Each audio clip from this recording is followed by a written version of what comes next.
This call is now being recorded. Hello बच्चों hello आज sir. है some basic concept of chemistry sir, यानी chapter hello 1 sir. का lecture number 2 होगा। ठीक है, ये हमारा लेक्चर नंबर 2 है, जिसमें हम आज क्या पढ़ेंगे। आज हम पढ़ेंगे लॉ ऑफ केमिकल कॉम्बिनेशन के बारे में, फिर बात करेंगे law of mass conservation, law of definite proportion, law of multiple proportion. ये सारे लॉ पढ़ेंगे, ये सारे लॉ करके एक एक करके हम सारे लॉ को पढ़ेंगे। ठीक है, ये मोल के कुछ फॉर्मूले हैं जो कि हमने लास्ट क्लास में पढ़ा था। मोल निकालने का फॉर्मूला क्या था? Given sir atomic weight upon में मोलर मास। यस, जो मतलब एटॉमिक वेट अपॉन में मोलर मास, अरे given mass divided by molar mass.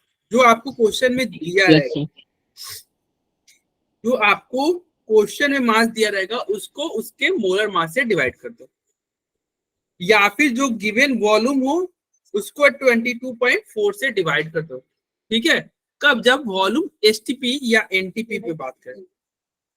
STP और एनटीपी पे बात करेगा तो वॉल्यूम को 22.4 से डिवाइड कर दी। या अगर कोई पार्टिकल दिया हुआ है, क्या दिया हुआ है? पार्टिकल, उसको एन से डिवाइड कर देते थे, एवोगैड्रो नंबर से।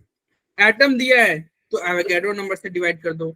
मॉलिक्यूल दिया हुआ है तभी भी एवोगैड्रो नंबर से डिवाइड कर दो, तो आपका मोल निकल जाएगा। ये लास्ट क्लास में हमने पढ़ा था मोल का फॉर्मूला, ये सब हमने पढ़ा। आज की क्लास का जो फर्स्ट टॉपिक है वो है हमारा लॉ ऑफ केमिकल कॉम्बिनेशन में लॉ ऑफ मास कंजर्वेशन। क्या होता है लॉ ऑफ मास कंजर्वेशन? कोई बता सकता है? कोई बता? Sir mass neither be created not be destroyed. Sir mass neither be created not be destroyed. हम mass neither be created not be destroyed, ये ठीक है, ये सब तुम फिजिक्स में पढ़ते होगे, लेकिन हम तो केमिस्ट्री पढ़ रहे हैं। केमिस्ट्री में क्या कहेंगे? लॉ ऑफ मास कंजर्वेशन में क्या पढ़ेंगे? निशांत, ऋषभ, केमिस्ट्री में क्या होगा? integrated system always remains conserved. Transformed. Sir mass and energy are इंटरकन्वर्टिबल।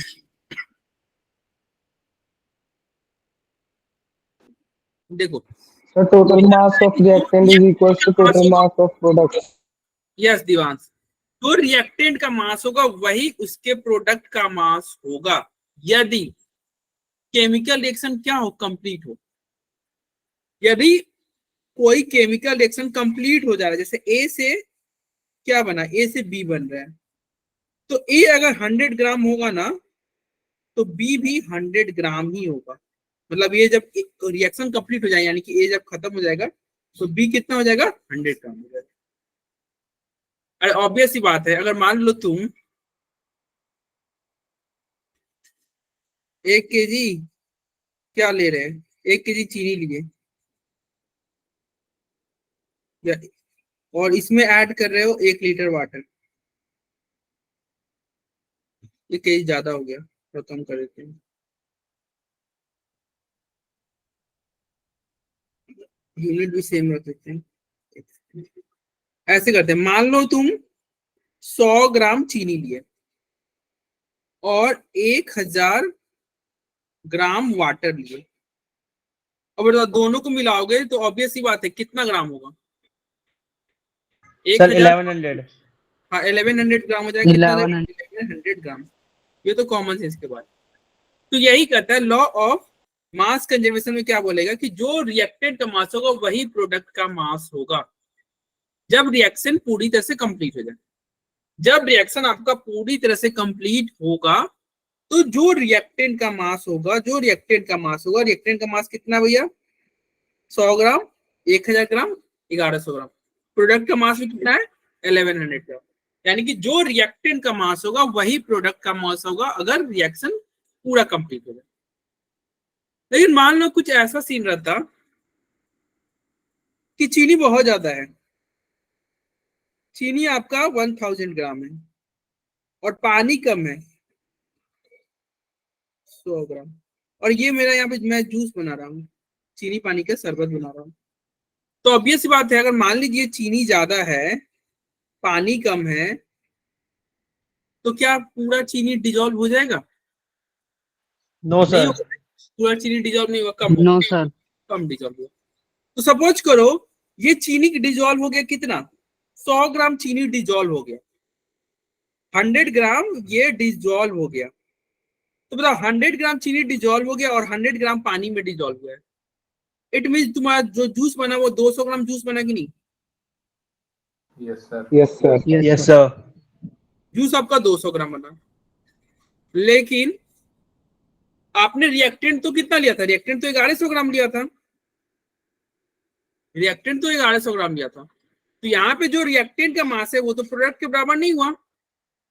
भैया रिएक्टेंट है 1100 ग्राम, प्रोडक्ट है 200 ग्राम, दोनों इक्वल नहीं है। तो इस केस में अगर कोई पूछेगा कि मास ऑफ रिएक्टेंट तुम बताओ, मास ऑफ रिएक्टेंट बताओ, कितना रिएक्टेंट लिया था? Sir, 1100 ग्राम। तो 1100 ग्राम यहाँ पे तो देख लिए, मतलब फॉर्मूला क्या हो जाएगा? Sir, reactant minus product. Mass of product, जो प्रोडक्ट का मास होगा उसमें तुम ऐड कर देना जो रिएक्टेंट मतलब अनरिएक्टेड रह गए, बच गए। मास of product plus unreacted reactant, मतलब जो रिएक्टेंट रिएक्शन में पार्टिसिपेट नहीं किया वैसे ही बच गया। जैसे यहाँ पे देखो 100 ग्राम तो चलो पार्टिसिपेट किया था, 100 ग्राम तो डिजोल्व हो गया था, लेकिन 900 ग्राम वैसे ही का वैसे ही रह गया कि नहीं बताओ? Yes, sir. 900 ग्राम चीनी वैसे ही रह गया था ना। अब तुम यहाँ पे क्या लिख रहे, मास ऑफ प्रोडक्ट प्लस जो रिएक्टेंट बच गया हो, मास ऑफ रिएक्टेंट जो कि लेफ्ट मतलब ऐसे ही बच गया हो, रिएक्शन में भाग नहीं गया हो।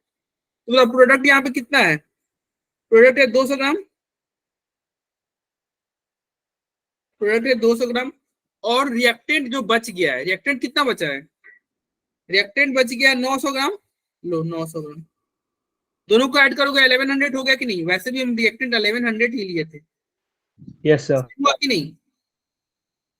तो law of conservation of mass में क्या पढ़ेंगे? लॉ ऑफ मास कंजर्वेशन में क्या पढ़ेंगे कि मास जितना रिएक्टेंट का मास होगा उतना ही प्रोडक्ट का मास होगा। कब? जब रिएक्शन कंप्लीटली हो जाए, जब आपका रिएक्शन पूरी तरह से कंप्लीट हो जाए, मतलब जितना रिएक्टेंट था पूरा रिएक्टेंट खर्च हो जाए, मतलब रिएक्शन क्या हो जाए? Completely converted into product. Reactant जो हो पूरी तरह से कंप्लीट कन्वर्ट हो जाए प्रोडक्ट में। लेकिन अगर रिएक्टेंट पूरी तरह से कंप्लीट नहीं होगा तो मास ऑफ रिएक्टेंट कैसे निकालोगे?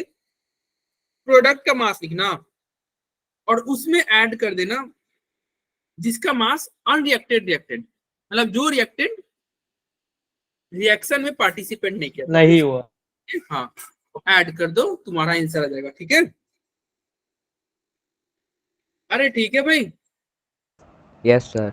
हाँ, जैसे Yes, यहाँ sir. पे हमारा ये कैसे था एग्जांपल में, तुम्हारा प्रोडक्ट कितना बना था, जूस कितना बना था? तुम्हारा 200 ग्राम जूस बना था। तो यहाँ पे तुम क्या लिख देते? 200 लिख देते।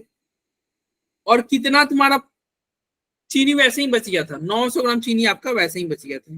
दोनों को ऐड करोगे तो 1100 होगा। और हमने देखा था स्टार्टिंग में तो 1100 ही लिया था, 1000 चीनी 100 ग्राम पानी, स्टार्टिंग में 1100 ही लिया था। तो सही हो नहीं गया? बोलो, किसी को कोई डाउट तो पूछ लो भाई। आसान भाषा में कोई पूछेगा लॉ ऑफ मास कंजर्वेशन क्या है, तो कहना कि भैया अगर रिएक्शन कंप्लीट हो जाएगा ना तो जितना रिएक्टेंट का मास होगा वही प्रोडक्ट का मास होगा, जो रिएक्टेंट का मास होगा वही प्रोडक्ट का मास होगा अगर रिएक्शन पूरी तरह से कंप्लीट हो जाए। ठीक है? अब यहाँ पे देखना, यस सर। यहाँ पर क्या दिया हुआ है? H2 प्लस Cl2, प्रोडक्ट बना 2 HCl। सपोज करो हाइड्रोजन लिया गया था 2 ग्राम, क्लोरीन लिया था 71 ग्राम, तो प्रोडक्ट कितना बनना चाहिए? 73 ग्राम में बनना चाहिए कि नहीं? क्योंकि रिएक्टेंट तुम 73 लियो, जितना रिएक्टेंट उतना ही प्रोडक्ट। अरे बोलो, जितना रिएक्टेंट, यस सर। जितना रिएक्टेंट उतना ही प्रोडक्ट। 73 यहाँ पे क्वेश्चन है, आपको x का वैल्यू बताना है। ये क्वेश्चन बताओ कैसे होगा, कैसे सॉल्व होगा? What weight of BaCl2 would react with 24.4 gram of sodium sulphate to produce 46.6 gram of barium sulfate and 23.4 gram of sodium chloride। आपको बताना है what weight of, sir product में तो ये पूछ रहा है BaCl2 का वेट बता दो, बाकी सबका वेट दिया हुआ है। देखो 24.4 ग्राम सोडियम सल्फेट दिया हुआ है, तुमने यहाँ पे 45.6, ये 46.6 बैरियम सल्फेट दिया हुआ है। देखो 46.6 बैरियम सल्फेट लिख लिया। उसके अंदर क्या दिया हुआ है, 23.4 ग्राम सोडियम क्लोराइड लिया हुआ है लो। और आपसे पूछ रहा है बैरियम क्लोराइड का मास बता दो, वो एक्स का वैल्यू पूछ रहा है, कैसे निकालोगे? सब मास ऑफ प्रोडक्ट माइनस वो रिएक्टेंट मास उसका प्रोडक्ट। हाँ सही बोल रहे हो सर 23.2 है इसका तो क्या आंसर। लिखेंगे, x plus 24.4 is equal to 46.6 plus 24, यही लिखेंगे ना? अरे बोलो। Yes sir. yes sir, yes sir. चलो तो यहाँ Yes, से x sir. का वैल्यू नहीं निकल जाएगा। हमने मास 45.6. कंजर्वेशन में पढ़ा था कि भैया जो मास रिएक्टेंट का जो मास होता है वही प्रोडक्ट का मास होता है। यहाँ से तुम x का वैल्यू निकाल लोगे, जो x का वैल्यू आएगा वही आपका आंसर होगा। ठीक है, ठीक है ना? तो x का वैल्यू आप सॉल्व करोगे तो कितना आ जाएगा देख लेना, सॉल्व करोगे ना 45.6 आ रहा है। 45.6 ज्यादा है। यस पीयूष सही बोल रहे हो, 45.6 आएगा, x का वैल्यू आ जाएगा 45.6। कैसे निकाले? तो वही देखो हमने भी तो वही लिखा हुआ था, x का वैल्यू निकाल देना, x का वैल्यू ये रहा। चलो एक और क्वेश्चन करते हैं। यहां पे कह रहा है 10 gram of calcium carbonate on heating gives 4.4 gram of CO2, 4.4 gram of CO2, then determine weight of produced calcium oxide in quintal. ये कैल्शियम ऑक्साइड का वैल्यू पूछ रहा है। मैं एक पोल में आंसर कर रहा हूं, मतलब क्वेश्चन कर, इस क्वेश्चन को पोल में आप आंसर करना। ठीक है, एक पोल जनरेट कर रहे हैं, उसमें क्या होगा, 4 ऑप्शन होंगे, आप पोल में आंसर करना।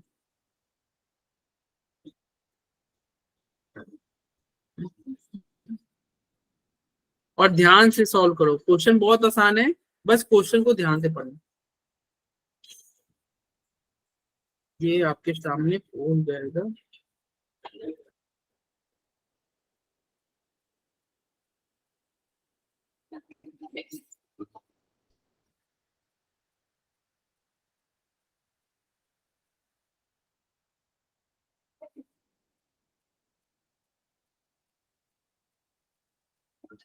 आ गया सर। आ गया ना? ये पोल में आंसर करना, देखना तुम रॉन्ग ही करोगे भाई, ये पूरा होगा। Yes sir. चलो जो पोल में आंसर कर दो भाई।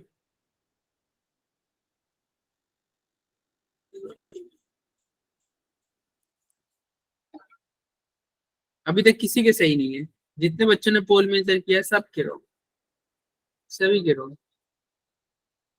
एक एक बच्चे ने सही कर दिया, एक बच्चे का सही आ गया। अरे देखो, तुम जानते हो क्यों रॉन्ग हो गया? तुमने इस क्विंटल को ध्यान नहीं दिया, इसलिए तुम्हारे रॉन्ग हो रहे हैं। क्विंटल, क्विंटल मतलब समझते हो? Sir excuse me sir. हाँ बोलो। सर इसका आंसर 4.6 ही है। 4 पॉइंट, सर 5.6। अच्छा अभी देखते हैं ना क्या है इसके answer. D, option D correct होगा। ठीक है, ऑप्शन डी करेक्ट होगा। तुमने क्विंटल पे ध्यान नहीं दिया, क्विंटल पे ध्यान नहीं दिया। कैसे? तो देखना, हम जानते हैं एक्स का वैल्यू निकालना तो बहुत आसान था। 10 is equal to x plus 4.4, तो एक्स का वैल्यू क्या हो जाएगा 5.6। ये ग्राम में था तो ये क्या आ गया 5.6 ग्राम हुआ। बोलो ग्राम हुआ कि नहीं? और तुम Yes, sir. 5.6 को टिक किए थे, वो ग्राम में नहीं, वो क्विंटल में पूछ रहा था ना, आपको Yes, पता sir. होना चाहिए। The क्विंटल का अरे 100 केजी बराबर कितना होता है? 1 क्विंटल होता है। अरे होता है कि नहीं, मालूम है तुम्हें? yes sir, yes sir 100 yes sir. KG को 1 क्विंटल मत बोलते हैं। तो जब इसको क्विंटल में कन्वर्ट करना होगा तो इसको 100 केजी के टर्म में लेना होगा। तो 100 केजी लाने का तरीका क्या होगा? यहाँ पे 5, पहले तो इसको केजी में डिवाइड, केजी में कन्वर्ट करते हो। केजी में करने के लिए 1000 से डिवाइड कर देंगे, yes sir, अब ये केजी हो गया। और केजी को क्विंटल में कन्वर्ट करने के लिए इस 1000 को अब 100 से और डिवाइड करना होगा, यानी कि 5.6 इंटू 10 की पावर -5 क्विंटल। जो कि ऑप्शन Yes. क्या होगा आपका answer? Option number D. Yes. 5.6 into 10 की पावर -5, 10 की पावर -6 मत छोड़ देना, 10 की पावर -5 को मत छोड़ देना, ठीक है। 5.6 इंटू 10 की पावर -5, 10 की पावर -5। क्यों ऐसा किए? क्योंकि देखो 1 क्विंटल में होता है 100 केजी, 100 केजी को 1 क्विंटल बोलते हैं, और 1 केजी में क्या होता है? 1 केजी में 1000 ग्राम। 1 केजी में कितने ग्राम होते हैं? 1000 ग्राम। Yes, sir. ठीक है, तो ये देखो तुम यहाँ पे x का वैल्यू 5.6 ग्राम लिख के टिक कर दिए थे, जबकि तुमने क्विंटल पे ध्यान नहीं दिया। अरे बोलो कोई दिक्कत? No, sir. No, sir. No, sir. अब यहाँ पे आता है लॉ ऑफ डेफिनिट प्रोपोर्शन। इसके बारे में कौन बता सकता है? लॉ सर ऑफ जो कंपाउंड होते हैं वो एग्जैक्टली सेम प्रोपोर्शन वो रखते हैं एलिमेंट्स का बाय वेट। हाँ सही बोल रहे हो, लेकिन पूरी तरह से नहीं बोल रहे हो। Substance combined in definite proportion. हाँ, जो भी definite- कंपाउंड आप प्रतीक बोलो, प्रतीक। सर जो भी कंपाउंड वो कंबाइन होते हैं उनका रेशियो वो फिक्स रहता है हमेशा। कंपाउंड कंबाइन होंगे तो फिक्स होगा, या एलिमेंट कंपाउंड होंगे तो? देखो हाँ एलिमेंट सॉरी। तो आसान भाषा में समझते हैं। अगर तुम वाटर तुम ला रहे हो कहाँ का? अपने घर के नल का। वाटर का फॉर्मूला क्या होगा? H2O होगा। सर H2 होगा। अगर तुम Yes, वाटर sir. सी से लेके आ रहे हो, समुद्र से लेके आ रहे हो, समुद्र से लेके आ रहे हो, नदी से ला रहे हो, तालाब से ला रहे हो, वाटर फॉर्मूला क्या होगा? H2O ही होगा। तुम नल का पानी लाओ तभी भी H2O, तुम रिवर का पानी लाओगे तभी भी H2O, तुम गंगा जल लाओगे तभी भी वाटर है, तो फॉर्मूला तो H2O ही होगा। और तुम बारिश का पानी लाओगे तभी भी वाटर का फॉर्मूला H2O ही होगा। अरे तुम वाटर कहीं से लाओ, अगर वाटर है तो उसका फॉर्मूला क्या होगा? H2O होगा। अगर वो H2O। वाटर है तो फॉर्मूला क्या होगा? H2O। क्या होगा? H2O। चूंकि फॉर्मूला H2 है तो हाइड्रोजन और ऑक्सीजन का रेशियो बता दो, हाइड्रोजन और ऑक्सीजन के मास का रेशियो बता दो। सर वो D2O भी तो हो सकता है। तो वो 2:16 and 1. सर 1:8। अरे उसको हेवी वाटर सर बोलेंगे, 1 उसको वाटर नहीं बोलेंगे, उसको हेवी वाटर बोलेंगे। 1:8।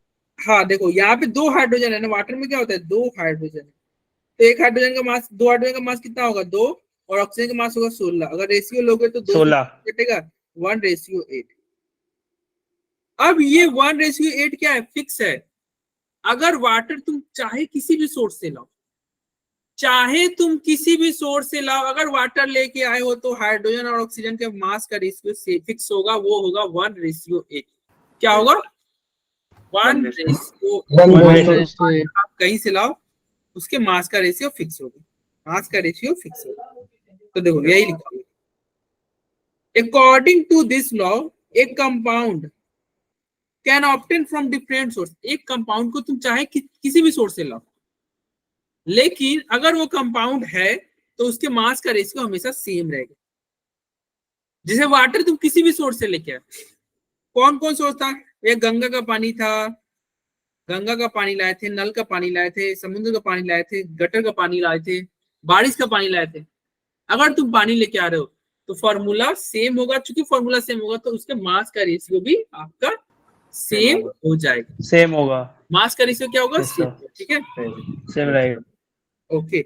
एक और एग्जांपल समझना, अगर मान लो आप कार्बन और O2 मिला रहे हो, क्या बना? CO2। ठीक है, अगर जब कार्बन और O2 मिला के CO2 बना रहा है। कोई और बच्चा है, जैसे मान लो प्रातिक है, प्रातिक कैसे कर रहा है? CO में हाफ O2 ऐड कर रहा है, मतलब CO का हाफ O2 के साथ रिएक्शन कर रहा है, इसका भी CO2 बनेगा। Yes sir. लेकिन ये CO2 किस चीज से मिलकर बना हुआ है? ये कार्बन के वजह से बना। ये CO2 किसकी वजह से आ रहा है? कार्बन मोनोऑक्साइड की। यानी कि दोनों CO2 अलग अलग सोर्स से आ रहे हैं। अलग अलग सोर्स से आ रहा है, लेकिन कार्बन और ऑक्सीजन के मास का रेशियो कोई पूछेगा पहले वाले में क्या होगा 12:32, दूसरे वाले में भी 12:32। अरे बोलो, Yes, sir. Yes, चाहे sir. तुम CO2 किसी Yes, sir. सोर्स से लाओ, सोर्स से हमें मतलब नहीं है, अगर CO2 बन गया, CO2 आ गया तो मास का रेशियो फिक्स होगा। और ध्यान रखना, जब भी रेशियो लेते हैं ना तो उसको सिंपलेस्ट रेशियो में कन्वर्ट करते हैं, यानी कि 4 से डिवाइड होगा, 4×3=12 और 3/8 क्या हुआ, 3:8. ये भी क्या होगा। 3:8। तो तुम अगर वाटर लेके आओ, मतलब को ये जो है ना लॉ ऑफ डेफिनेट प्रोपोर्शन क्या कहता है, जो प्रोडक्ट बन रहा है ना उसको अपने सोर्स से कोई मतलब नहीं, मतलब ही नहीं है इन द सेंस कि अगर कोई कंपाउंड चाहे किसी भी सोर्स से बन रहा है, अगर वो कंपाउंड बन गया है तो उसके जो एलिमेंट होंगे ना उसके मास का रेशियो सेम होगा, उसके मास का रेशियो सेम होगा, ठीक है। जो उसके कंपोनेंट के रेशियो होंगे वो क्या होंगे, सेम होंगे। एक और एग्जांपल समझिए, जैसे NH3 है, NH3 तुम चाहे किसी भी सोर्स से बनाओ, बहुत सारे तरीके हैं NH3 बनाने का, NH3 बनाने का बहुत सारे तरीके हैं, बहुत सारे। अगर NH3 लेकिन बन गया तो नाइट्रोजन और हाइड्रोजन का मास का रेशियो क्या होगा, क्योंकि नाइट्रोजन का 14 होता है, हाइड्रोजन का 14:3 होगा इसका। यस 14:3 होगा। यानी कि तुम NH3 चाहे किसी भी सोर्स से बनाओ, चाहे किसी भी सोर्स से बनाओ, अगर NH3 बनाए तो मास का रेशियो 40:3 होगा, ठीक है। Yes, sir. सर ऐसे फिर Yes, sir. NaCl का भी रेशियो सेम रहेगा, क्या, NaCl का रेशियो।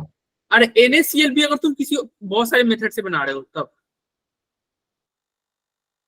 NaCl का इसके साथ कंपेयर मत कर देना, यहाँ पे नाइट्रोजन हाइड्रोजन है, NaCl कंपेयर NaCl के साथ ही होगा, NH3 का कंपेयर NH3 के साथ ही होगा। मतलब ये कहना चाह रहा है नहीं, NH3 चाहे तुम किसी मेथड से लाओ, चाहे तुम किसी भी मेथड से तुम NH3 का फॉर्मेशन करो, NH3 अगर बन गया है तो उसमें मास का रेशियो नाइट्रोजन और हाइड्रोजन का मास का रेशियो फिक्स होगा। अरे ये सोर्स पे डिपेंड नहीं करेगा, सोर्स पे आपका जो आपका प्रोडक्ट बन रहा है ना वो सोर्स पे डिपेंड नहीं करेगा, मतलब उसके मास का रेशियो उसके सोर्स पे डिपेंड नहीं करता है, ठीक है। Yes sir. Yes sir. ये हमने पढ़ ही लिया, वाटर तुम कहीं से लाओ, वाटर लेते हो वही होगा। अब अगला है लॉ ऑफ मल्टीपल प्रोपोर्शन, इसके बारे में कोई जानता है, लॉ ऑफ मल्टीपल प्रोपोर्शन क्या कहता है, किसी को मालूम है। सर एक मास फिक्स रहता है, दूसरे चेंज होता है। एक मास फिक्स रहता है। अच्छा एक मास फिक्स रहता है, ओके। और सर दूसरा अगर नए कंपाउंड बनाएगा तो रेशियो चेंज होता रहेगा। मतलब एक मास को फिक्स कर देना है, एक सर किसी दो एलिमेंट को कंबाइन करके और एक कंपाउंड आता है उसके। दो एलिमेंट, सही बता रहे हो तुम लोग, सही बता रहे हो। देखो इस एग्जांपल से समझते हैं, सल्फर और ऑक्सीजन मिलके क्या बना सकता है, SO2 बना सकता है, और ये दोनों मिलके क्या बना सकते हैं, SO3 भी बना सकते हैं। बोलो, यस सर। SO2 भी बन सकता है, SO3 बना सकता है। यानी कि दो एलिमेंट मिलके एक से ज्यादा कंपाउंड बना कि नहीं, यस सर। दो एलिमेंट मिलके एक से ज्यादा कंपाउंड आपका बन चुका है। तो ये लॉ क्या कहता है, लॉ ऑफ मल्टीपल प्रोपोर्शन क्या कहता है, लॉ ऑफ मल्टीपल प्रोपोर्शन क्या कहता है, ये कहता है कि देखिए दो एलिमेंट मिलके एक से ज्यादा कंपाउंड बनाएगा तो अगर किसी एक का मास फिक्स कर दोगे तो दूसरे का मास उसका सिंपल रेशियो होगा। एक का मास फिक्स करोगे तो दूसरे का मास का रेशियो सिंपल रेशियो होगा। जैसे यहाँ पे देखो सल्फर और ऑक्सीजन का रेशियो मास का, और यहाँ पे सल्फर और ऑक्सीजन का मास का रेशियो कितना होगा, सल्फर कितना है 32, ऑक्सीजन कितना है ये भी 32, अरे मास की बात कर रहे हैं। यहाँ पे सल्फर कितना है 32 32 और सर। यहाँ पे देखो एक ऑक्सीजन का 16 होता है 48 तो सर 48 48 अब देखो ये दोनों वैल्यू फिक्स हो गया। कौन? ये और ये देखो ये फिक्स, ये लोग फिक्स नहीं हो गए? Yes sir. हो गया ना Yes, 32 sir. 32। तो एक का वैल्यू आपने फिक्स किया तो दूसरे का चेक कर लो क्या हो रहा है। दूसरे का चेक करो तो ये ऑक्सीजन का अगर तुम चेक करोगे, ऑक्सीजन का चेक करोगे तो 32 डिवाइडेड बाई 48 है। क्या ये सिंपल रेशियो हो रहा है? हाँ भाई 16 से डिवाइड करो, 16 दूना 32, 16 3 48 सिंपल रेशियो है सर 2:3 हाँ एक 2 by सिंपल 3 रेशियो हो गया 2:3 एक सिंपल रेशियो आ गया क्योंकि मास का रेशियो क्या हो गया? एक सिंपल रेशियो हो गया। ठीक है, तो यही आपका लॉ ऑफ मल्टीपल प्रोपोर्शन हो गया। लॉ ऑफ मल्टीपल प्रोपोर्शन क्या कहता है कि देखिए दो एलिमेंट आपस में जुड़ के एक से ज्यादा कंपाउंड बनाएंगे, दो एलिमेंट आपस में जुड़ के एक से ज्यादा कंपाउंड बनाएंगे तो किसी एक का मास फिक्स कर देना, तो दूसरा का मास उसका सिंपल रेशियो होगा। दूसरा मास क्या होगा? उसका सिंपल रेशियो होगा। देखो यही लिखा हुआ है लॉ ऑफ मल्टीपल प्रोपोर्शन। क्या लॉ ऑफ मल्टीपल प्रोपोर्शन को क्या क्या लिखा हुआ है पढ़ो। According to law of multiple, if two element, दो एलिमेंट आपस में जुड़ के एक से ज्यादा more than one compound form, दो एलिमेंट आपस में जुड़ के एक से ज्यादा कंपाउंड बना रहे हैं, then different mass of one element which combine with fixed mass of other element, यानी कि एक का मास डिफरेंट रखना है और दूसरे का मास फिक्स रखना है।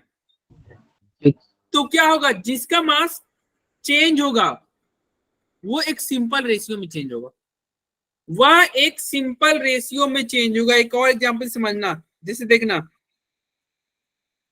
नाइट्रोजन और ऑक्सीजन मिलके अलग अलग कंपाउंड बन सकते हैं। पहला क्या बना? पहला बना N2O। क्या बना भाई? तो बना। दूसरा क्या बना? NO बना। अरे नाइट्रोजन ऑक्सीजन मिलके NO भी बन सकता है, N2O3 भी बन सकता है, N2O4 भी बन सकता है, N2O5 भी बन सकता है। 5 अलग अलग कंपाउंड बने। अब क्या करेंगे? एक का मास फिक्स रखेंगे। तो मास किसका फिक्स किया जाए? जिसका वैल्यू छोटा हो उसको फिक्स करते हैं। जैसे देखना यहाँ पे नाइट्रोजन का मास अगर कोई पूछेगा, सबका मास लिख लेते हैं। चलो मास लिख लेते हैं। यहाँ पे दो नाइट्रोजन है, कितना मास हुआ? 28 हुआ कि नहीं? सर 28 हो गया। Yes, और sir, इस यहाँ 20. एक ऑक्सीजन है यानी कि 16 हुआ। 16 हो गया। 28 और 16, तो यही तो यहाँ पे लिखा हुआ है देखो 28 16। यहाँ पे एक नाइट्रोजन है, कितना हो गया? 14 और एक ऑक्सीजन है, कितना हो गया? 16 16। यहाँ एक दो नाइट्रोजन है, कितना हो गया? दो नाइट्रोजन का 28 और 48 ठीक है। Yes sir. अरे समझ में आ रहा है कैसे लिख रहे हैं? Yes, sir. 28 48 Yes, sir. Yes, yes sir. Sir. Yes, sir. Yes, sir. 40 होता है ना, तो दो नाइट्रोजन क्या हो जाएगा? 28 हो जाएगा। दो नाइट्रोजन का 28 हो जाएगा। चलो अब यहाँ पे देखना, यहाँ पे दो नाइट्रोजन है 28 होगा और 4 ऑक्सीजन है 16 64 चुका 64। 64 यहाँ दो नाइट्रोजन है 14, नहीं दो नाइट्रोजन है तो 28 होगा ना, 28 और 5 ऑक्सीजन का 80 85। अब क्या करेंगे? देखो नाइट्रोजन और ऑक्सीजन मिलके बहुत सारे कंपाउंड बन गए, नाइट्रोजन ऑक्सीजन मिलके बहुत सारे कंपाउंड बन गए। Yes. अब हम एक का वैल्यू फिक्स करेंगे, एक के वैल्यू को फिक्स करेंगे। तो किसका फिक्स किया जाए? जिसका वैल्यू कम है। कम सबसे कम कौन है? ये नाइट्रोजन के पास है। सर 14 तो सारे नाइट्रोजन को 14 कर दो, सारे नाइट्रोजन को क्या कर दो? 14। कैसे करेंगे 14? तो इसको अगर 2 से डिवाइड करोगे तो ये 14 होगा, तो ये 2 से डिवाइड होगा तो 8 होगा कि नहीं? Yes, sir. इसको 14 करना है, 2 से डिवाइड करोगे 14 होगा, तो ये इसको भी 2 से डिवाइड करोगे यानी कि 32। ये तो ऑलरेडी 14 है ही, ये 14 पे कैसे जाएगा? 2 से डिवाइड करोगे 14 और ये 2 से डिवाइड करोगे तो 24। अरे 2 से डिवाइड कर रहे हैं, इसमें भी इसको 2 से डिवाइड करोगे तो क्या होगा? 14 और इसको 2 से डिवाइड करोगे तो क्या होगा? 40। 40। अब तुम देखना, एक का वैल्यू हमने फिक्स कर दिया, किसका वैल्यू फिक्स कर दिया? इस नाइट्रोजन का। सब में नाइट्रोजन देखो 14 14 है, नाइट्रोजन का वैल्यू फिक्स कर दिया ना, ठीक है। Yes sir. Yes sir. अभी हमने क्या पढ़ा था? अभी हमने क्या पढ़ा था कि देखिए, एक का वैल्यू फिक्स करोगे तो दूसरा का वैल्यू क्या होगा? एक सिंपल रेशियो में होगा। एक का वैल्यू फिक्स रखोगे, दूसरा का वैल्यू एक सिंपल रेशियो में होगा। लॉ ऑफ मल्टीपल प्रोपोर्शन में हमने क्या पढ़ा कि एक का वैल्यू फिक्स रख दो, दो एलिमेंट में एक का वैल्यू फिक्स रख दो तो दूसरे का वैल्यू क्या हो जाएगा? एक सिंपल रेशियो में होगा, ठीक है। Yes, sir. एक का वैल्यू आप फिक्स रखोगे, दूसरे का वैल्यू क्या होगा? एक सिंपल रेशियो होगा।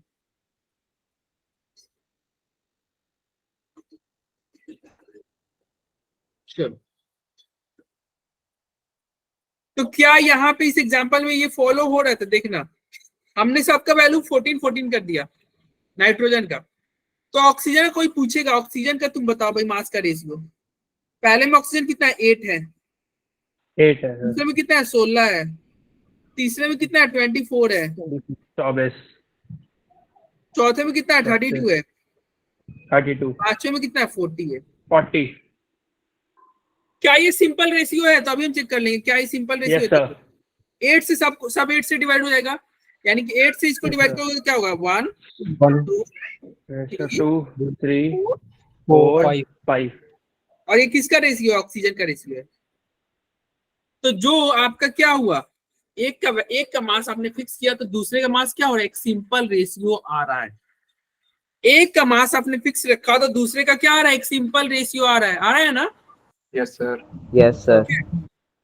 तो यही होता है आपका क्या क्या होता है भाई? इसी को बोलेंगे law of multiple proportion. Multiple proportion मतलब क्या होगा? एक Yes, मल्टीप्लाई हो रहा है ना, एक का वैल्यू फिक्स रखो तो दूसरा उसका एक सिंपल मल्टीपल है। क्या रेशियो है? हो जाएगा। Yes sir. Simple ratio. Yes multiple. Simple ratio. Okay sir, simple ratio.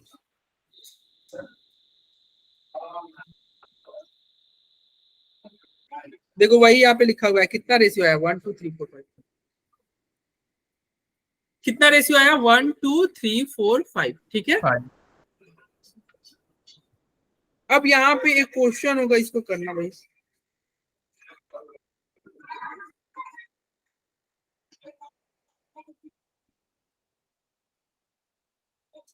क्या ये लॉ ऑफ मल्टीपल प्रोपोर्शन को वैलिड कर रहा है? आपको यस या नो बताना है। कैसे अप्रोच करोगे बताओ भाई? कैसे इस क्वेश्चन को सॉल्व करोगे? कोई बताओ कैसे किया जाए।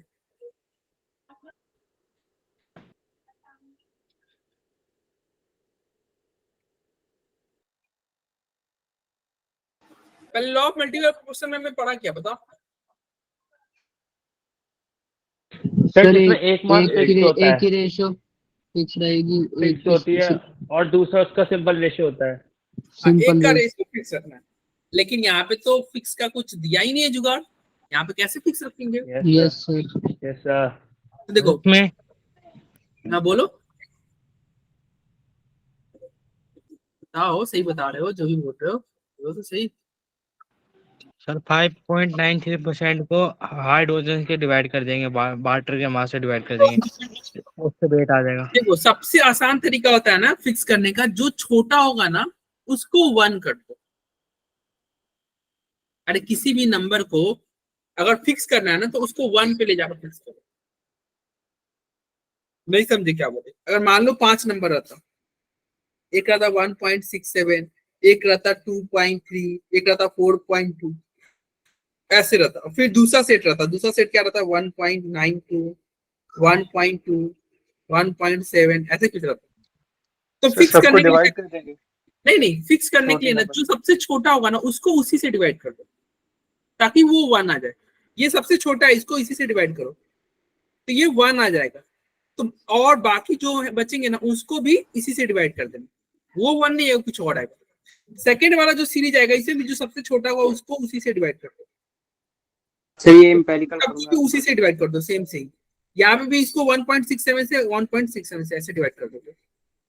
तो ये कट के क्या एम्पिरिकल फार्मूला लग रहा है। सर एम्पिरिकल फार्मूला होता है ना सिंपल रेशियो। मेरे तो एम्पिरिकल फार्मूला है। एम्पिरिकल फार्मूला भी हम नहीं पढ़े, वो नेक्स्ट क्लास में पढ़ेंगे।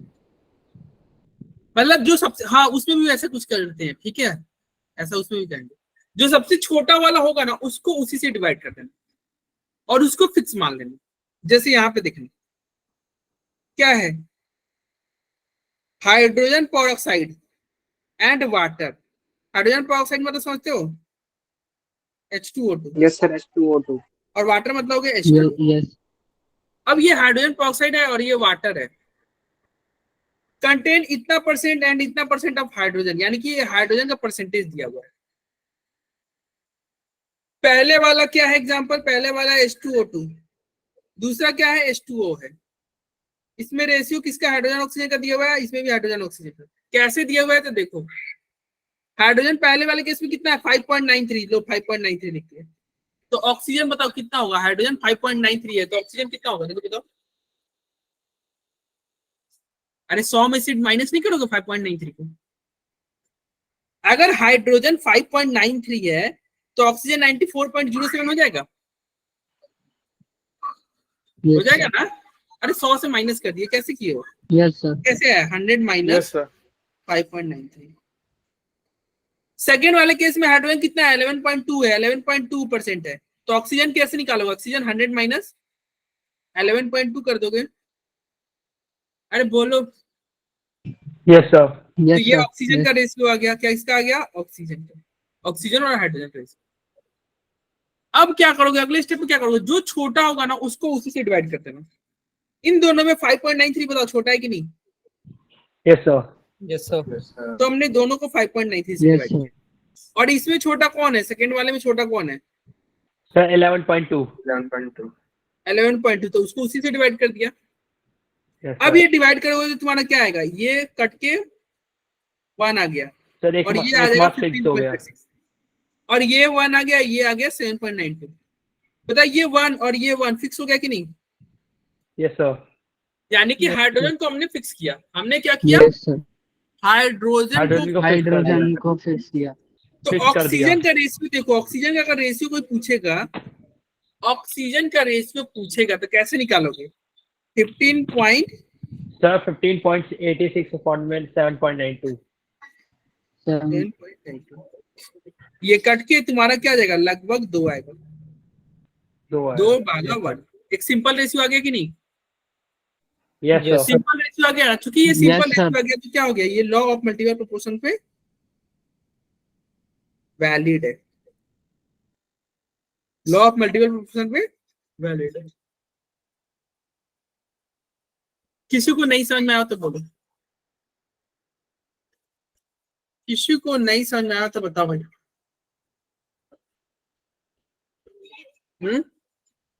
लक्की, निशान, प्रशांत।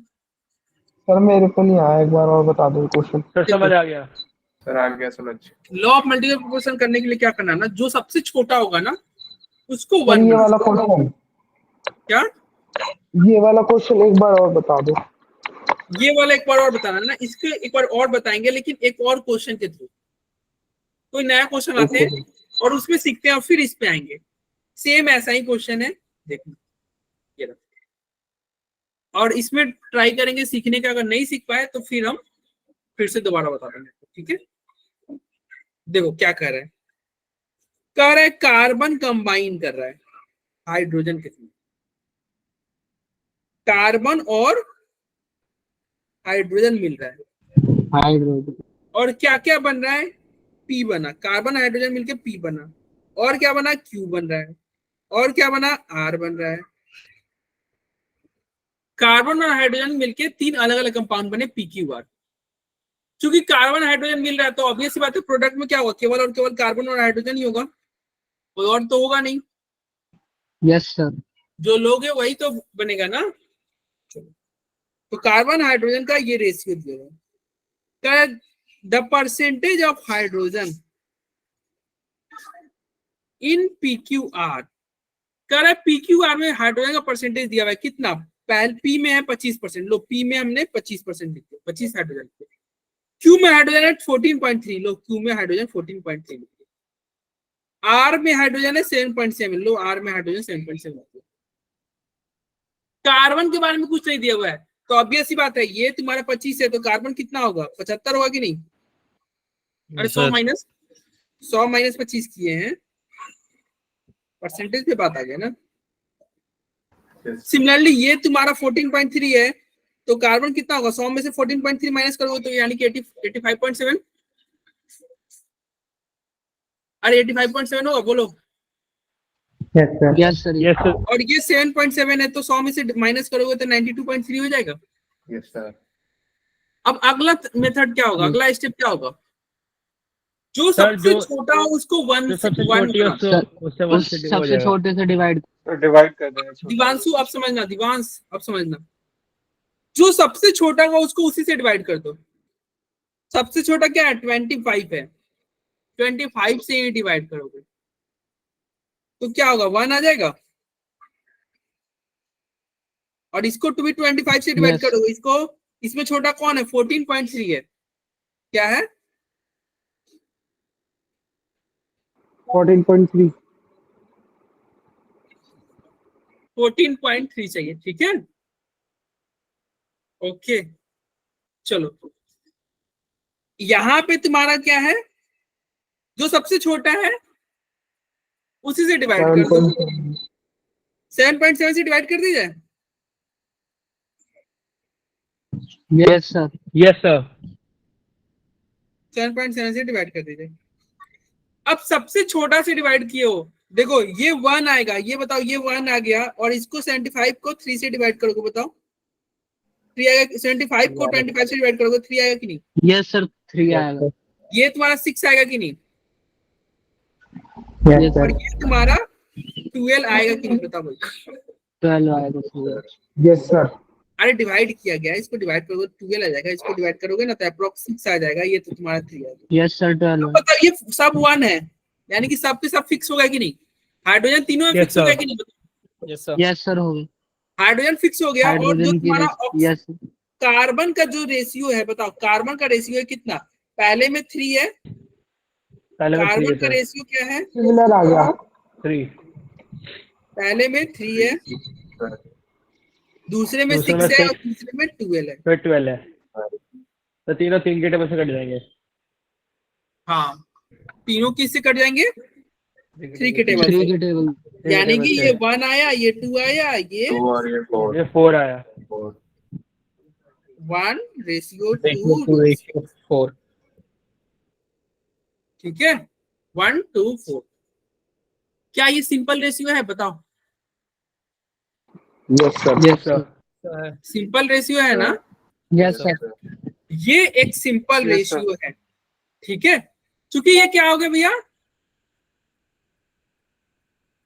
अरे ये सिंपल रेशियो आ गया ना, एक को फिक्स रखे, ये सिमिलर होगा। एक को फिक्स दूसरे रखे सिंपल आ तो गया। दूसरा सिंपल रेशियो आया, यानी कि लॉ ऑफ मल्टीपल प्रोपोर्शन को ये वैलिड कहें। Yes, sir. Yes, ये sir. Law of multiple proportion में फॉलो कर रहे हैं ना? Yes sir. Law of Yes, sir. Multiple proportion को फॉलो कर रहा, ठीक है। अरे दीपान समझ में आया?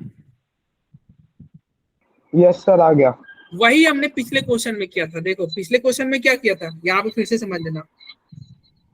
अब समझ लेना, यहाँ पे H2O2 था और इधर क्या था? H2O2। एक क्या लिए थे हमने? H2O2 और H2O। H2O2 में हाइड्रोजन का परसेंटेज दिया हुआ है कितना? हाइड्रोजन और ऑक्सीजन का परसेंटेज, और यहाँ पे हाइड्रोजन और ऑक्सीजन का परसेंटेज। इसमें कितना दिया हुआ है? हाइड्रोजन दिया हुआ है 5.93 और इसमें हाइड्रोजन कितना दिया हुआ है? इसमें हाइड्रोजन का परसेंटेज कितना दिया हुआ है? तो इसमें हाइड्रोजन का परसेंटेज दिया हुआ है 11.2 दिया हुआ है, 11.2। ऑक्सीजन नहीं दिया हुआ है, दोनों में ऑक्सीजन नहीं दिया हुआ है, दोनों में ऑक्सीजन नहीं दिया हुआ। तो ऑक्सीजन कैसे निकलेगा? 100 से माइनस कर लो। अरे 5.93 100 से माइनस करोगे तो कितना आएगा? 94.07 आ जाएगा। कितना आएगा? 94. और ये 11.2 है, 100 से माइनस करोगे तो क्या होगा? 88.8 आ जाएगा। यहाँ पे कोई फिक्स नहीं है। फिक्स करने के लिए तरीका क्या होता है? जो सबसे छोटा होगा उससे डिवाइड कर दो, जो सबसे छोटा होगा उससे डिवाइड कर दो, इसको इसी से डिवाइड कर दो, इसको भी इसी से डिवाइड। इसमें दोनों में छोटा कौन है? 11.2 है। चलो 11.2 से डिवाइड करेंगे, क्योंकि हाइड्रोजन को 11.2 से डिवाइड करोगे तो ऑक्सीजन को भी 11.2 से ही डिवाइड करना होगा। बोलो भाई।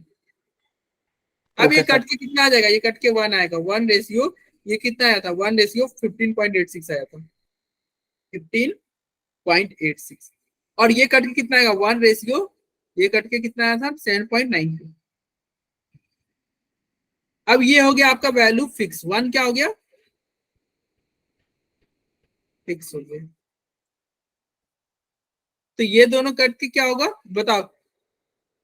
यहाँ पे रेशियो कोई पूछेगा 15.86 डिवाइडेड बाई 7.92, तो आप ये आसानी से कट के 2 रेशियो 1 होगा। क्या आ जाएगा? 2 रेशियो 1। ठीक है। अरे बोलो क्या आ गया? 2 रेशियो। यही था। एक का वैल्यू फिक्स रखोगे, दूसरा का वैल्यू एक क्या हो जाए? एक सिंपल रेशियो आ जाए, तो लॉ ऑफ मल्टीपल प्रोपोर्शन कर लेंगे। और वो कैसे निकालेंगे, कैसे पता करेंगे? बस फिक्स करने का तरीका होगा, एक ले जाना। मतलब जो छोटा होगा ना उसको क्या बना लोगे तुम? 1। क्या बना दोगे? 1। छोटे वाले को क्या बना दोगे? 1। ठीक है। Okay sir. Yes sir. किसी को अभी भी नहीं समझ में आया तो बोलो भाई। किसी को अभी भी नहीं समझ में आया तो बोलो। सर आगे समझ में आ गया ना? अब आता है हमारा अगला लॉ ऑफ गैसियस वॉल्यूम।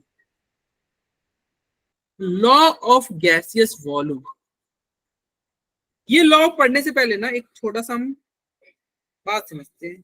क्या? तो ये अगर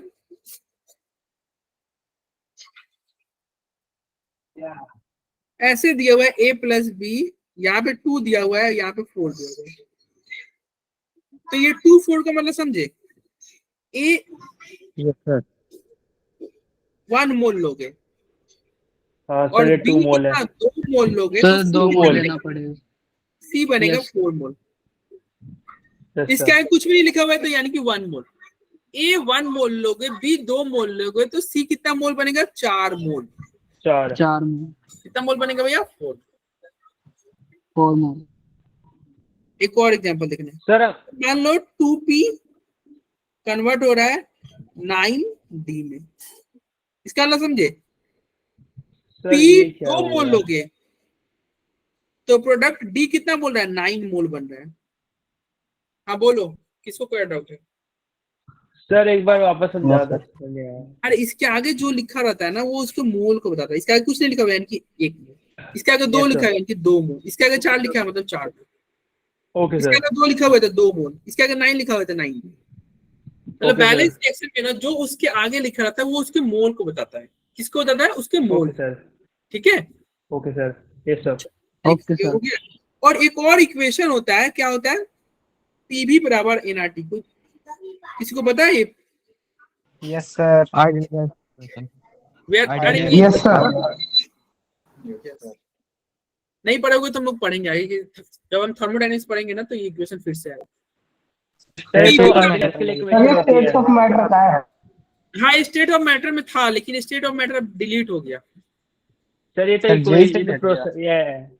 अरे ये JEE स्टेट ऑफ हट गया मैटर सर? में था, लेकिन वो चैप्टर ही डिलीट हो गया ना, मालूम है ना आपको? सर वो जेई से भी हट गया। हाँ state of matter chapter he delete हो गया। अब बताओ ये क्या है? पीवी बराबर एनआरटी है। क्या है? पीवी बराबर पी क्या है? प्रेशर है। वी वॉल्यूम है। एन क्या है? एन है मोल। मोल हो गया सर। आर गैस कांस्टेंट है। टी टेम्परेचर है। टी क्या है? प्रेशर है। V volume. अगर मान लो क्या प्रेशर एंड टेम्परेचर दोनों क्या हो जाए? हो जाए। प्रेशर और टेम्परेचर कांस्टेंट हो जाए और आर तो ऑलरेडी गैस कांस्टेंट है, तो बताओ पीवी बराबर एनआरटी था। प्रेशर कांस्टेंट है, इसको काटो। वॉल्यूम कांस्टेंट है। वॉल्यूम नहीं नया कांस्टेंट, वॉल्यूम नहीं। आर कांस्टेंट है, गैस कांस्टेंट काटो। टेम्परेचर कांस्टेंट है, यहाँ पे लिखी दिए। तो बताओ जो V का रेशियो होगा, जो V होगा वही तुम्हारा मोल का रेशियो नहीं हो जाएगा? यानी V directly proportional. Yes sir. वो यानी कि वॉल्यूम का जो वॉल्यूम का रेशियो होगा वही मोल का रेशियो हो जाएगा। बोलो यस यस सर। सर। जो यस वॉल्यूम सर। होगा जो वॉल्यूम होगा वो उसका मोल होगा। वॉल्यूम का रेशियो होगा वही उसके मोल का रेशियो होगा। अरे समझ में। और मोल हमने कैसे हमने मोल कैसे हम फाइंड करेंगे, तो अभी हमने पढ़ा उसके आगे जो लिखा रहता है वो उसके मोल को बताता है। जो उसके आगे लिखा रहता है वो उसके मोल को बताता है। मोल को। Yes. सर को तो तो स्टोइकोमेट्रिक देखो law of popularity gaseous volume क्या कहता है, बताओ कौन बताएगा। लॉ ऑफ गैसियस वॉल्यूम के बारे में। सर जब गैसेस कंबाइन होती है और केमिकल रिएक्शन होती है तो जो सिंपल रेशियो आती है उनके वॉल्यूम से वो सेम टेम्परेचर और प्रेशर पर होती है। देखो जो गैस जो होता है ना वो कंबाइन होगा ना, तो जो उसकी आसान भाषा में बोले तो जो अगर गैस कंबाइन हुआ कब सेम टेम्परेचर और प्रेशर यानी कि कांस्टेंट टेम्परेचर प्रेशर पे अगर गैस कंबाइन होगा तो जो उसके मोल का रेशियो होगा ना वही उसके वॉल्यूम का रेशियो होगा। जो उसके मोल का रेशियो होगा वही उसके वॉल्यूम का रेशियो होगा। मतलब जब गैस कंबाइन होगा ना, अरे ये देखो ना हमने क्या लिखा था, पीवी बराबर एनआरटी था। यहाँ पे देखो टेम्परेचर प्रेशर कांस्टेंट है, चलो टेम्परेचर प्रेशर कांस्टेंट इसको काटो, आर कांस्टेंट होता है तो जो वी है वी डायरेक्टली प्रोपोर्शनल हो गया कि नहीं। एन एन मतलब mole. Sir N excuse me sir. हाँ बोलो। सर इस इक्वेशन में आर क्या है? आर एक गैस कांस्टेंट है जो कि आप लोग पढ़ोगे, इसका वैल्यू फिक्स होता है 0.0821 ठीक है, या 8.314 ये लोग पढ़ेंगे। Yes sir. चलो यहाँ पे क्या है, v डायरेक्टली प्रोपोर्शनल है n के, यानी कि जो वॉल्यूम का रेशियो होगा वही मोल का रेशियो होगा। तो gas law of gas volume gaseous volume क्या कहता है, कह रहा है कि जब गैस कंबाइन होगा ना तो reactant are always combine in a simple ratio by volume. मतलब जो मोल का रेशियो होगा वही उसके वॉल्यूम का रेशियो होगा। आसान भाषा में बोले जो मोल का रेशियो होगा वही उसके वॉल्यूम का रेशियो होगा। एग्जांपल से समझना, यहाँ पे देखो हाइड्रोजन का कुछ नहीं लिखा हुआ यानी कि एक मोल हुआ कि नहीं, ये क्लोरीन का कुछ नहीं लिखा हुआ यानी कि एक मोल, लेकिन HCl क्या दो लिखा हुआ है 2 मोल, ये 1 मोल ये 1 मोल और ये 2 मोल। बोलो है कि नहीं। एक मोल 2 मोल, यानी कि ये इसके मोल का रेशियो है। 1 1 और 2 क्या है, इसके मोल का रेशियो है। आपसे अगर पूछे कि चलो भाई मोल का रेशियो तो ये रहा, वॉल्यूम का रेशियो बता दो आप ना। सर यही होगा 1:1:2 ये सेम होगा। यस, जो मोल का रेशियो होगा वही उसके वॉल्यूम का रेशियो होगा। यानी कि अगर कोई वॉल्यूम का रेशियो पूछेगा ना, वॉल्यूम का रेशियो पूछेगा तो आप क्या बोलोगे 1:2। अरे देखो यहाँ पे v लिखा है तो वॉल्यूम वॉल्यूम चाहेगा तो कट नहीं जाएगा। मान लो यहाँ पे v लिख दे, यहाँ v लिख दे रेशियो लोगे तो v कट जाएगा। तो जो मोल का रेशियो हो रहा है वही उसके वॉल्यूम का रेशियो होगा।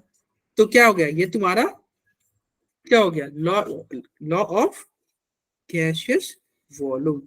लॉ ऑफ गैसियस वॉल्यूम ये क्या कहेगा कि भैया जो मोल का रेशियो होगा वही उसका वॉल्यूम का रेशियो होगा जब सेम टेम्परेचर और सेम प्रेशर पे पास हो। ठीक है। यस ओके, ये आपका लिखा भी हुआ है 1 volume of hydrogen combine with 1 volume of chlorine to produce 2 volume of hydrogen chloride. एक क्वेश्चन यहाँ पे एग्जाम्पल ही है, क्वेश्चन है क्या है, 1 volume of nitrogen combine with, देखो यहाँ पे देखो अगर मान लीजिए नाइट्रोजन का मोल पूछेगा 1 मोल, हाइड्रोजन का मोल कितना है 3 मोल, अमोनिया कितना मोल है 2 मोल। तो जो मोल का रेशियो होगा वही उसके वॉल्यूम का रेशियो होगा। देखो वॉल्यूम का भी रेशियो क्या हो रहा है 1:3:2। ये ऊपर किसका दिया हुआ है, ये ऊपर मोल का रेशियो दिया हुआ है, ये किसको दिया हुआ है वॉल्यूम का रेशियो। यानी जो मोल का रेशियो होगा वही उसके वॉल्यूम का रेशियो होगा। और ये ध्यान रखना इक्वेशन बैलेंस फॉर्म में हो। यहाँ पे देखो इक्वेशन क्या बैलेंस है क्या, अगर मान लो अगर कोई ऐसे रहता N2 + H2 और बन गया NH3, क्या हम लिख दे 1 मोल ये रेशियो 1:1 लिख दे क्या। No sir. क्योंकि ये बैलेंस नहीं, आपको बैलेंस करना होगा। बैलेंस कैसे होगा, देखो यहाँ पे नाइट्रोजन 2 है तो यहाँ पे 2 से मल्टीप्लाई करोगे। हाइड्रोजन नाइट्रोजन 2 हो गया तो हाइड्रोजन कितना हो गया 6 हो गया, तो यहाँ पे 3 से मल्टीप्लाई करना होगा। तो ये 1 1 ना लिख के आप रियल में क्या लिखते हैं, रियल में लिखते हैं 1 132। यानी कि मोल का रेशियो क्या हो गया 132। तो वॉल्यूम का रेशियो क्या होगा, वॉल्यूम का रेशियो क्या होगा 1322। ये वॉल्यूम का रेशियो हो गया। ये ऊपर क्या था मोल का रेशियो। तो लॉ ऑफ गैसेस वॉल्यूम क्या कहता है, जो मोल का रेशियो होगा भाई उसके वॉल्यूम का रेशियो होगा। और इक्वेशन कैसा होना चाहिए, बैलेंस फॉर्म में। कैसा होना चाहिए, बैलेंस। बैलेंस। ठीक है, चलो किसी कोई दिक्कत। No sir. यहाँ पे क्वेश्चन है, इसका आप पोल में ऐसा करना।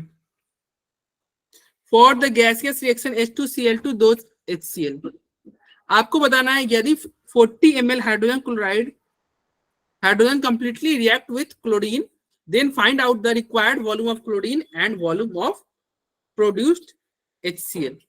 मतलब ये पूछ रहा है कितना वॉल्यूम क्लोरीन चाहिए और कितना वॉल्यूम HCl प्रोड्यूस होगा। HCl का वॉल्यूम बताना है। ठीक है, चलो एक पोल जनरेट करते हैं। क्वेश्चन पढ़ लो।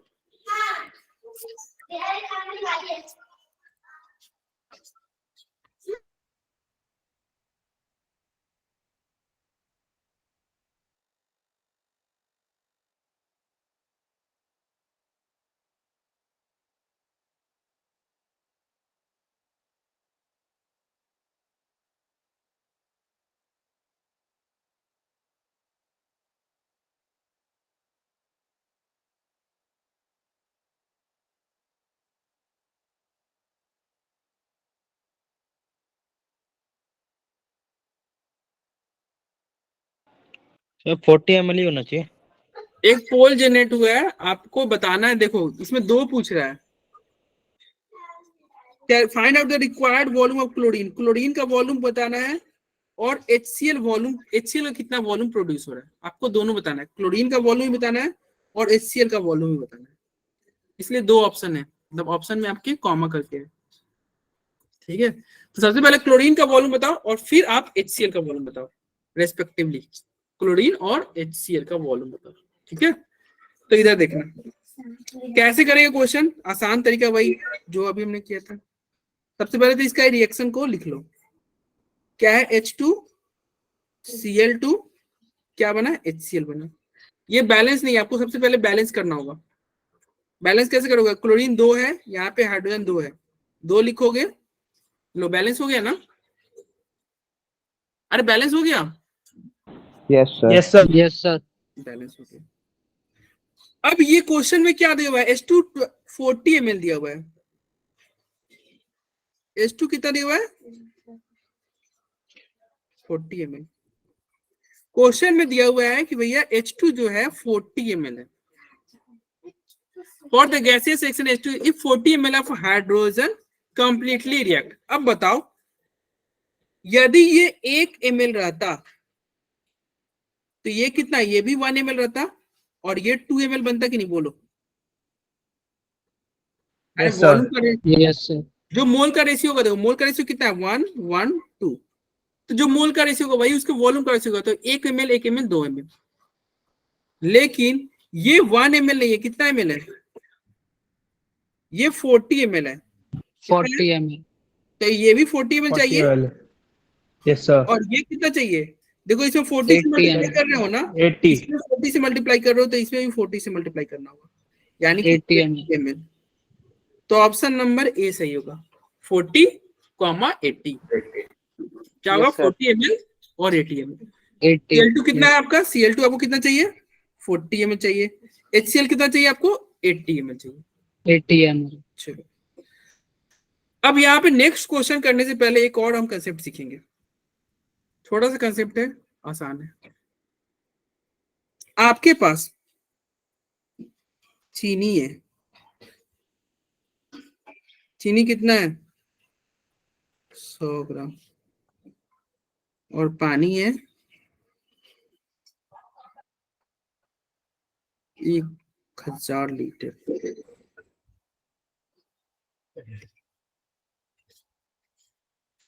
एक 1000 लीटर।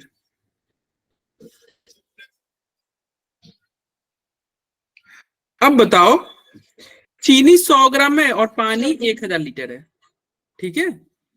और ये ऐसा माना जा रहा है कि 100 ग्राम चीनी में 1 गिलास जूस बनेगा। तो बताओ यहाँ पे पानी तुम्हारे पास बहुत सारे हो गए भाई, पानी बहुत सारा हो गया, तो क्या तुम बहुत सारा Yes, जूस बना sir. सकते हो क्या? क्या No, बहुत sir.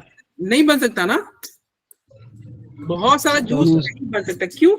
क्योंकि सर क्योंकि चीनी तो सिर्फ 100 ग्राम में डिजॉल्व होगी ना। सर चीनी हाँ। सिर्फ 100 ग्राम है। चीनी 100 ग्राम है, अगर 1000 लीटर में तुम भैया 1000 लीटर में 100 ग्राम चीनी डालोगे तो पता ही नहीं चलेगा चीनी।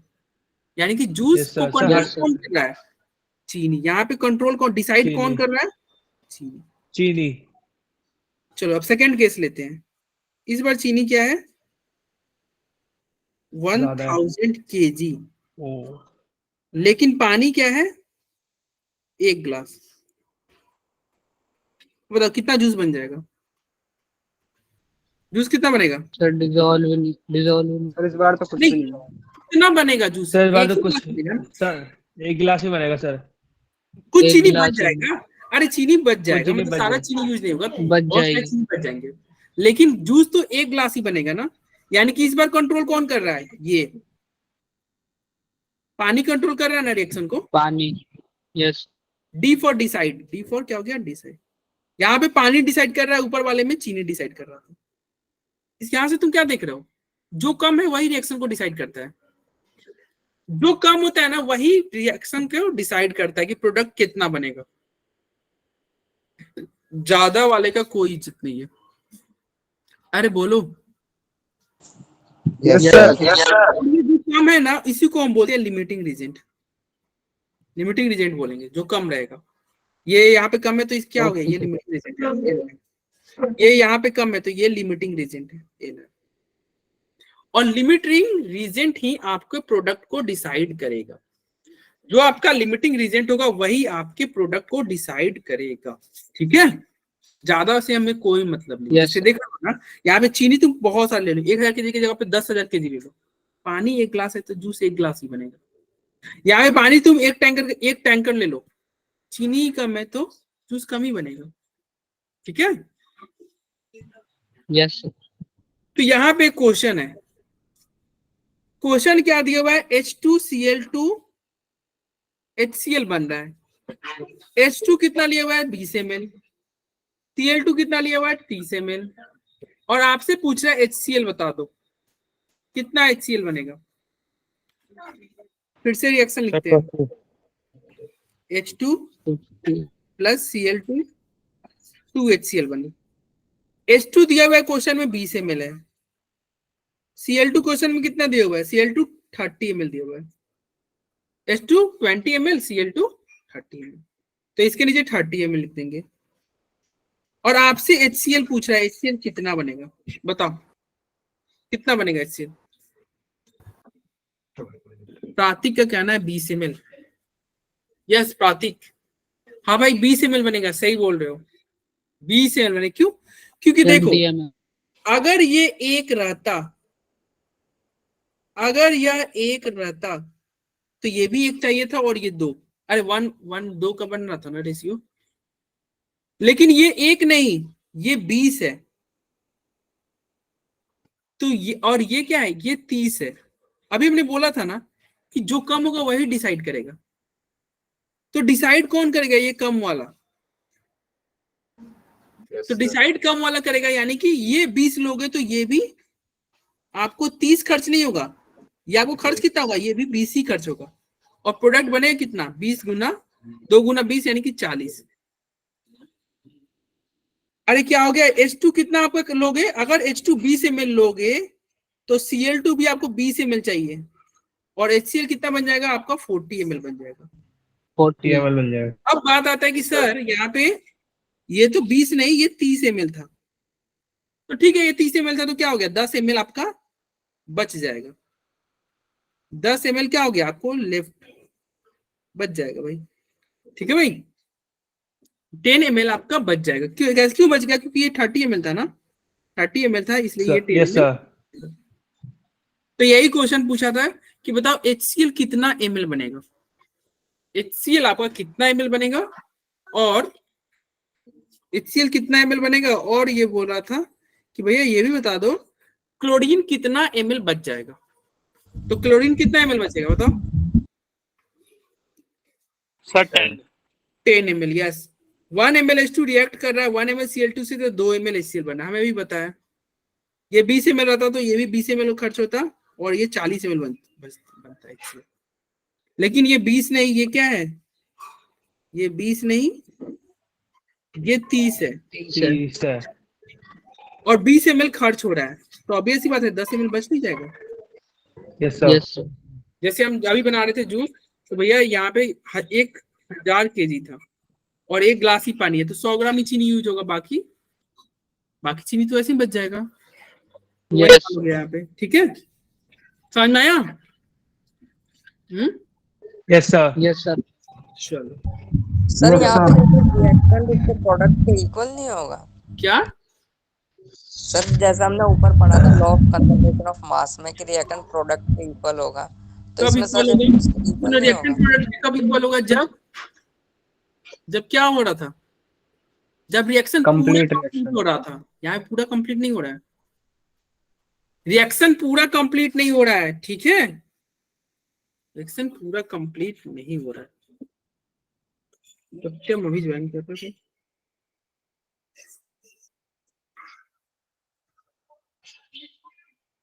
आगे बढ़े थे, और ये एमएल वो हम लोग मास ले रहे थे, ये एमएल है। चलो आगे बढ़ते हैं। एवोगैड्रो लॉ, कोई बता सकते हैं एवोगैड्रो लॉ के बारे में? At a given temperature or pressure, equal volume of gas contain equal number of atoms. Equal number of molecule, yes सही बता रहे हो। क्या कर रहा है? Equal volume contain equal molecule, equal volume of all gases contain equal number of molecule, ठीक है। ये हमारा आज का लास्ट लॉ, ये कंप्लीट होगा, क्लास ओवर हो जाएगा, ठीक है। ये लास्ट स्लाइड है, तो ध्यान से सुनना। इक्वल वॉल्यूम कंटेन करता है equal number of molecule eight same temperature and pressure. ये जस्ट हमने अभी पढ़ा था, क्या वही चीज को फिर से रिपीट कर रहे हैं। पीवी बराबर एनआरटी पढ़े थे? Yes sir. क्या कांस्टेंट है? Yes, टेम्परेचर और प्रेशर। तो जो कांस्टेंट है उसको काटो, pressure constant, temperature constant, R constant ही रहता है। भी डायरेक्टली प्रोपोर्शनल एन आया, एन का मतलब क्या था? एन मोल था, एन क्या था? मोल था, और ये वी क्या था? वॉल्यूम था। अरे बोलो, तो जो मोल का रेशियो हो रहा था वही उसके वॉल्यूम का रेशियो हो रहा था, जो मोल का रेशियो हो रहा था वही उसके वॉल्यूम का रेशियो होता है। तो चलो एक हम काम करते हैं, एक एग्जांपल लेते हैं। A प्लस B क्या बना? 2C बन रहा है, A प्लस 3 हुई। अगर कोई तुमसे मोल का रेशियो पूछता तो मोल का रेशियो क्या लिखते हो? 1 3 2, ये मोल का रेशियो होता है। अगर आपसे वॉल्यूम का रेशियो पूछता, वॉल्यूम का रेशियो क्या लिखते हैं? 1 3 2, ये वॉल्यूम का रेशियो। Yes sir. 1 3 2 ये वॉल्यूम का, चलो V फॉर वॉल्यूम लिखती है, ये वॉल्यूम का रेशियो होता है। ऐसे भी कट जाएगा, कोई दिक्कत नहीं।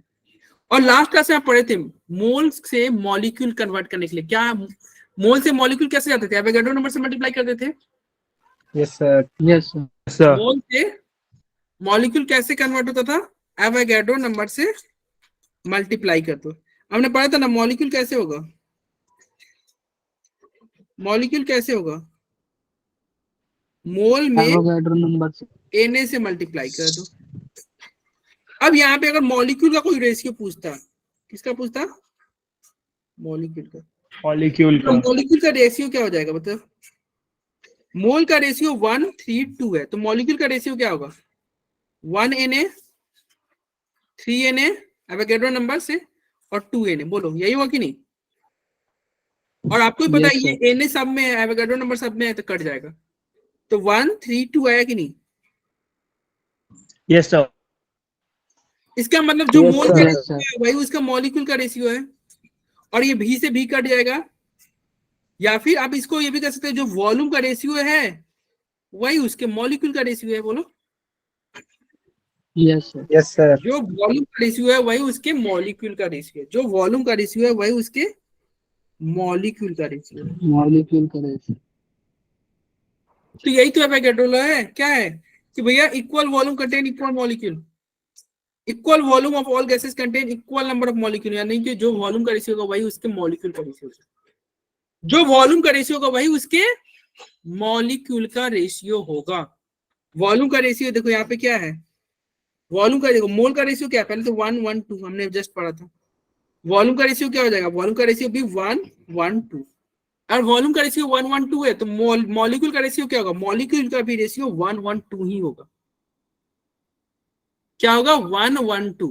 अरे देखो यहाँ पे तुम चाहोगे तो एन सब यहाँ पे एन लिखा हुआ है, एवोगैड्रो नंबर से मल्टीप्लाई किया है, एन एन काट दो, मॉलिक्यूल का रेशियो नहीं आएगा 1 1 2। तो जो क्या हो गया, जो आपका मोल, जो आपका वॉल्यूम का रेशियो है वही उसके मॉलिक्यूल का रेशियो है, जो वॉल्यूम का रेशियो होता है वही उसके मॉलिक्यूल का रेशियो होता है। तो यही एवोगैड्रो लॉ है। एवोगैड्रो लॉ क्या कहता है कि यदि equal volume of all gas contain equal number of molecule, gas का Yes, sir. Equal volume equal number of molecule contain करता है। क्या होगा भैया, इक्वल वॉल्यूम, गैस का equal volume equal number of molecule को कंटेन करता है। Yes sir. सर इसमें एटम नहीं होगा ना सर? ये मॉलिक्यूल की बात कर रहे हैं ना। अरे देखो बात वही है, एटम की बात करोगे तो फिर तुमको ये हो जाएगा। एटम कैसे निकालते थे, मॉलिक्यूल निकालने के बाद में एटम से एटोमिसिटी से मल्टीप्लाई कर देते थे। Yes sir. यहाँ पे एटम निकालने के बाद हाइड्रोजन कितना है, 2 है तो 2 से मल्टीप्लाई कर देना, यहाँ पे 2 है तो 2 से मल्टीप्लाई कर देना, यहाँ पे 2 है तो 2 से ही मल्टीप्लाई होगा, फिर 2 2 कट जाएगा, बात हो जाएगा। तो एवोगैड्रो लॉ, ये एवोगैड्रो लॉ में क्या कहेगा भैया, equal volume contain equal number of molecule. ठीक है, तो यही इस लॉ थे। अब आते हैं, खत्म हमारा आज का स्लाइड मतलब क्लास का। एक बार हम देख लेते हैं आज हमने क्या क्या पढ़ा। ठीक है, क्या क्या हमने पढ़ा। सबसे पहले लॉ ऑफ मास कंजर्वेशन, तो सब की सब लॉ ऑफ केमिकल कॉम्बिनेशन में ही सारे आते हैं। तो लॉ ऑफ मास कंजर्वेशन में क्या पढ़ा, जो अगर मान लो रिएक्शन कंप्लीट हो गया तो जो रिएक्टेंट का मास होगा वही प्रोडक्ट का मास होगा, यही पढ़ा। वही प्रोडक्ट का मास। चलो तुम लोग बताओ यार क्या क्या पढ़े हो। सेकंड वाले में बताओ, सेकंड वाले में लॉ ऑफ मास कंजर्वेशन में तुम क्या पढ़े हो, जल्दी बताओ। कंप्लीट रिएक्शन, सर एलिमेंट्स की रेशियो सेम रहेगी बाय वेट। अरे मैं ये मास कंजर्वेशन की बोल रहा हूँ, एक बार रिपीट कर दो मास कंजर्वेशन की। Sir mass of total- reactant is equal to mass of product. हाँ सही बता रहे हो निशान। और ये कब, जब रिएक्शन कंप्लीट Yes. हो जाए, रिएक्शन पूरा Yes, sir. कंप्लीट हो जाए। ठीक है कंप्लीट हो जाए। Sir yes sir. हाँ बोलो। Sir law of reciprocal proportion भी तो होता है। एक सेकंड रुक जाओ, ये लॉ ऑफ डेफिनिट प्रोपोर्शन में क्या पढ़े तुमने। सर एलिमेंट जब कंबाइन होंगे तो उनकी रेशियो सेम रहेगी। एलिमेंट जो कंबाइन होंगे ना उसकी रेशियो क्या होगी, सेम रहेगी। Simple ratio. ठीक है, मतलब अगर कोई वाटर ले लो, मतलब कोई कंपाउंड है, चाहे वो किसी भी मेथड से तुम लाओ, अगर कोई कंपाउंड है चाहे वो किसी भी प्रोसेस से तुम बनाओ, जैसे वाटर, तुम कहीं से भी वाटर ला रहे हो, अगर वाटर है तो उसमें हाइड्रोजन और ऑक्सीजन का रेशियो सेम है। अगर CO2 चाहे तुम किसी भी प्रोसेस से बनाओ, किसी भी मेथड से बनाओ, अगर CO2 बन गया तो उसके कार्बन और ऑक्सीजन के मास का रेशियो सेम होगा। यही पढ़े ना। लॉ ऑफ मल्टीपल प्रोपोर्शन में क्या कर रहे थे, Yes, sir. एक वैल्यू को फिक्स कर रहे थे, सर एक मास फिक्स होगा और दूसरे का सिंपल रेशियो में हो जाएगा। दूसरे का सिंपल रेशियो में हो जाएगा। ठीक है, और लॉ ऑफ गैसियस वॉल्यूम में क्या पढ़ा हमने, सर दो रिएक्टेंट मिलके एक प्रोडक्ट फॉर्म करेंगे जिसका रेशियो सिंपल मोल का रेशियो जो है रेशियो ऑफ मोल इक्वल। हाँ, जो मोल का रेशियो होगा वही उसके वॉल्यूम का रेशियो हो जाएगा। और ये क्या कांस्टेंट आता था, प्रेशर और टेम्परेचर। प्रेशर टेम्परेचर कांस्टेंट आता था तो PV बराबर nRT करते थे, जो कांस्टेंट था उसको हम काट देते थे, P काट देते थे, यस सर, R काट देते थे, T काट देते थे। उसके अंदर हमने एवोगैड्रो लॉ पढ़ा था। एवोगैड्रो लॉ में हमने क्या पढ़ा? Equal volume equal volume is equal to molecule. जो इक्वल वॉल्यूम है वो इक्वल मॉलिक्यूल, ठीक है, at same temperature and pressure. At same temperature, हाँ वही सेम ही है बात। तो किसी को कोई डाउट आज की क्लास में कुछ नहीं समझ में आया हो किसी को? अरे कोई टॉपिक नहीं समझ में आया हो, कोई दिक्कत, कोई problem? No sir. No, sir. हाँ अरे बोलो।